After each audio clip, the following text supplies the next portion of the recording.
Believe in yourself. September 15, 2013. Confidence is a vital aspect of your life. It affects every part of your existence. Yet it is known that many dear souls are challenged each and every day to find and develop their confidence. People that lack confidence are easily detectable. They tend to be nervous, they may apologize too much, or they may fidget and fumble with their words. A confident person has the ability to speak clearly, they are able to admit when they don't know the subject that is being discussed, they are also able to answer questions without fumbling with their words. A person that is confident with themselves has the ability to inspire others by gaining the confidence and trust of others. Confidence is something that you build and nurture.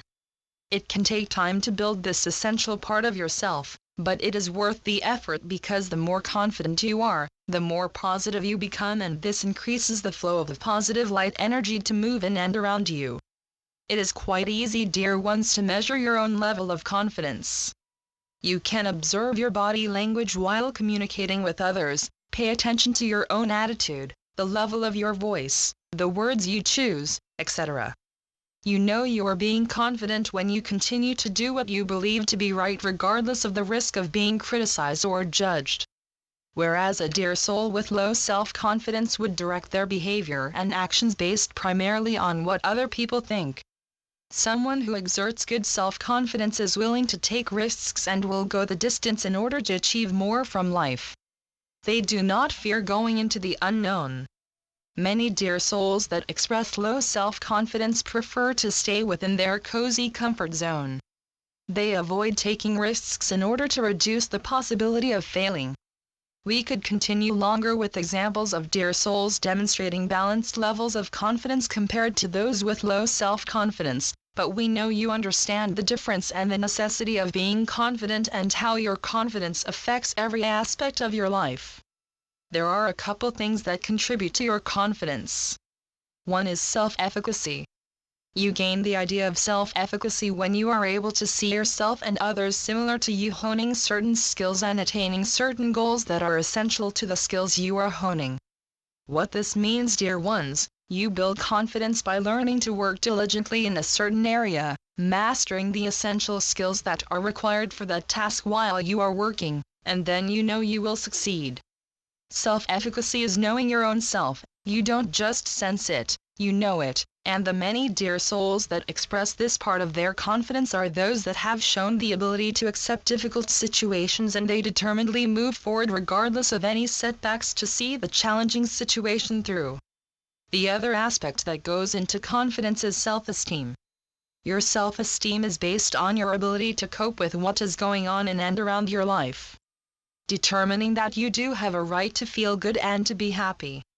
You gain good self-esteem when you feel approval from the people closest to you, and when your esteem is high, it gives room for your confidence to grow as well.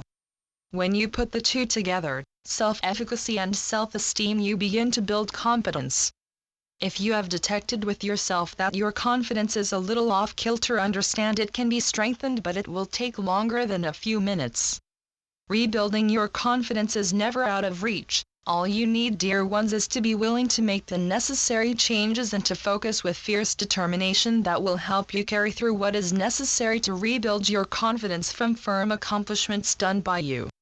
When you are ready to take the step forward to re-strengthen your confidence, begin by looking at where you are now on your journey. What have you achieved thus far? Make a list to see what are at least 10 of the best things that you have accomplished. Think about what you consider to be your strengths and what your friends or family see as your strengths.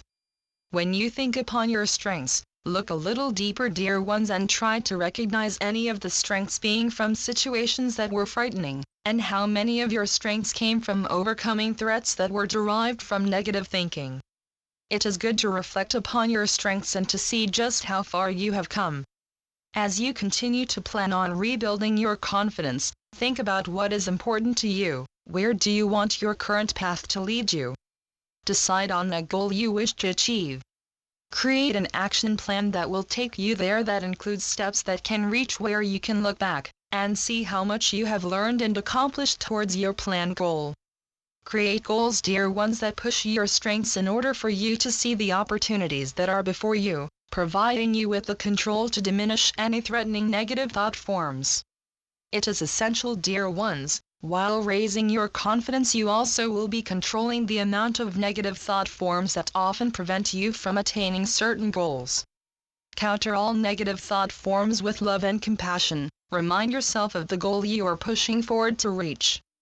You have done much already and you will achieve anything you put your heart and soul into. When you are ready, dear ones, commit and dedicate yourself to the goal you have chosen to achieve. Doubts will rise to the surface of your mind, your ego will try and detour you from the goal you want to attain. Some of the doubts that may come up are because of a fear of possible risks. Make sure, dear ones, you have some strong coping strategies in place for certain bumps along your journey, because from experience, you know there will be challenges. Remember what confidence is. It's all about balance. There are extremities of confidence levels.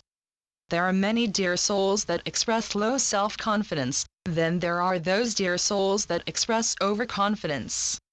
We have already determined that low self-confident people don't like to take risks, even if the risk could bring something better into their life.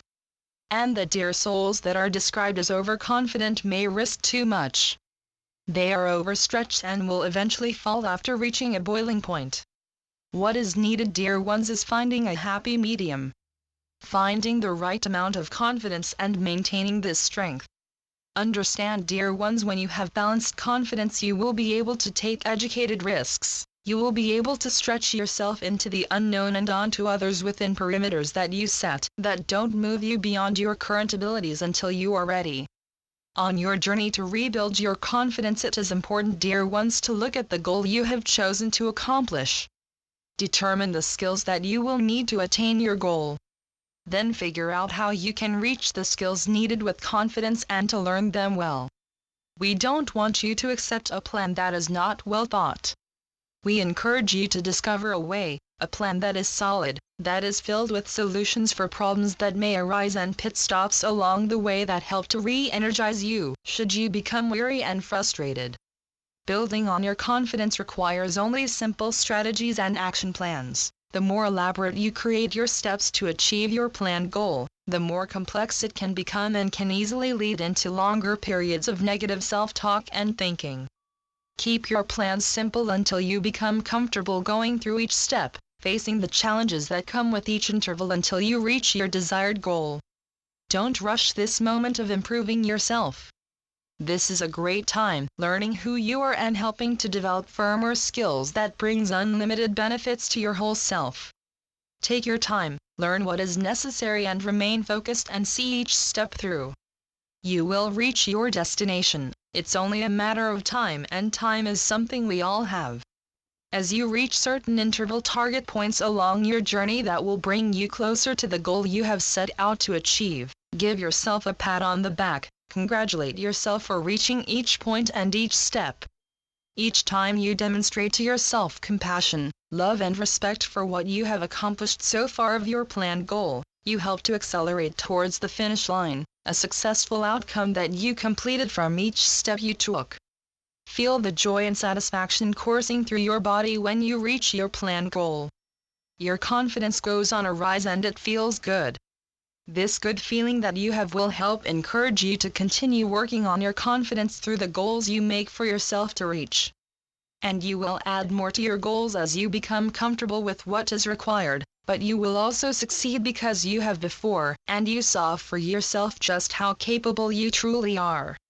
Allow the skills you have now develop into new skills for you to learn and hone. There is nothing you cannot accomplish if you truly want to, and apply the hard work that will bring you there. Continue to move forward, dear ones, don't fear the unknown, and take it one brave step at a time. Learn to stretch yourself to others, but not to the point that you feel overwhelmed. Listen to your body, it will give you signs and signals that you have gone far enough. Trust in yourself and discover your confidence will grow quickly from the wonderful efforts you have applied. You have inside you all you need to be successful at anything. Believe in yourself, dear ones, and embrace all the wonderful things you can already do and all the wonderful things you have yet to accomplish. I am Melchizedek through Julie Miller. spiritualnetworks.com